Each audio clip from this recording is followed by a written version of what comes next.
तर समृद्धी महामार्गामुळे उद्योग, शेती अशा सर्वच क्षेत्राला त्याचा लाभ होणार आहे, अशी प्रतिक्रिया सार्वजनिक बांधकाम राज्यमंत्री मेघना बोर्डीकर यांनी दिली आहे। त्यांच्याशी संवाद साधलाय आमच्या प्रतिनिधींनी। समृद्धी महामार्गाच्या शेवटच्या टप्प्याचं आज लोकार्पण होत आहे। काही शेवटच्या टप्प्याचं लोकार्पण होत आहे।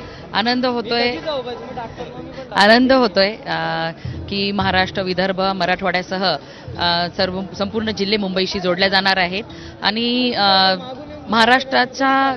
महाराष्ट्राची समृद्धी करणारा हा समृद्धी महामार्ग आज पूर्णत्वाकडे जात आहे। काय महाराष्ट्रामध्ये काय बदल घडतील?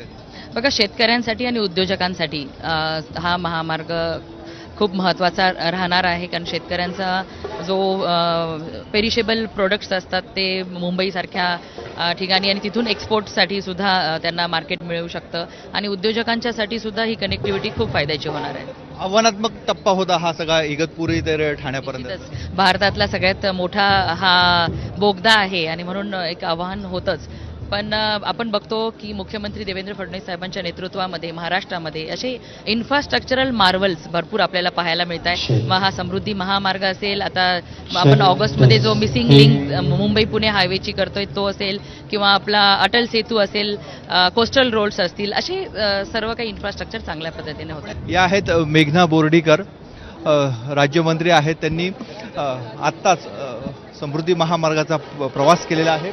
बोगद्यामधनं ते आलेल्या होत्या आणि एक आंतरराष्ट्रीय दर्जाचं काम इथे झाल्याचे वक्तव्य त्यांनी केलंय। कॅमेरामन किरण कडारसह मुकुल कुलकर्णी, एबीपी माझा, इगतपुरी समृद्धी महामार्ग। तर इगतपुरी ते आमणे या शेवटच्या टप्प्याचं लोकार्पण आज होणार आहे। मुख्यमंत्री देवेंद्र फडणवीस, उपमुख्यमंत्री एकनाथ शिंदे आणि अजित पवार यांच्या हस्ते या टप्प्याचं लोकार्पण होईल। त्यामुळे समृद्धी महामार्गाचा शेवटचा टप्पा आज खुला होईल वाहतुकीसाठी। त्यामुळे महाराष्ट्राची भाग्यरेषा म्हणून ओळखला जाणारा हा महामार्ग आज संपूर्णपणे वाहतुकीसाठी खुला होईल।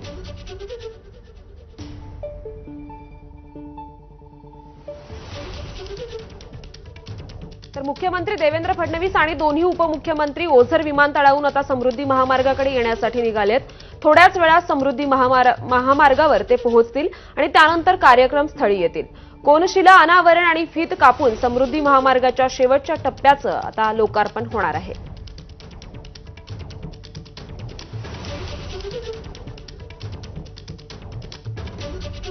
तर मुख्यमंत्री देवेंद्र फडणवीस आणि दोन्ही उपमुख्यमंत्री आता समृद्धी महामार्गाकडे रवाना झालेले आहेत।